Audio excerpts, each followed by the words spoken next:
నిన్న జరిగిన Rajasaab cinema song launch event తర్వాత హీరోయిన్ నిధి అగర్వాల్ ఎదుర్కొన్న పరిస్థితి తీవ్ర విమర్శలకు కారణమైంది.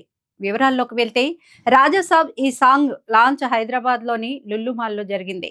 నిధి అగర్వాల్ తో పాటు హీరోయిన్ రిద్ది కుమార్ కూడా ఈ ఈవెంట్ కు హాజరయ్యారు. భారీగా అభిమానులు రావడంతో స్టేజ్ ముందు గుమిగూడారు. ఈవెంట్ ముగిసిన తర్వాత పరిస్థితి మరింత తీవ్రంగా మారింది. నిధి బయటకు వెళ్తుండగా అభిమానులు ఒక్కసారిగా ఆమె పైకి దూసుకు వచ్చారు. సెక్యూరిటీ సిబ్బంది చాలా కష్టపడి ఆమెను కాపాడారు. కారులో కూర్చున్నప్పుడు ఆమె షాక్ అయిన దృశ్యాలు వీడియోలో కనిపించాయి. ఈ ఘటనపై సోషల్ మీడియాలో తీవ్ర ఆగ్రహం వ్యక్తమవుతోంది.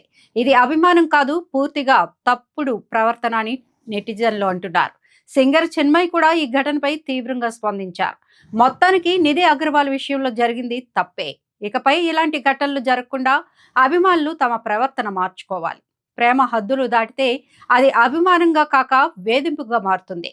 ఇదిలా ఉండగా ప్రభాస్ నటిస్తున్న రాజాసాబ్ సినిమా 2026 సంక్రాంతి జనవరి 9న విడుదల కానుంది.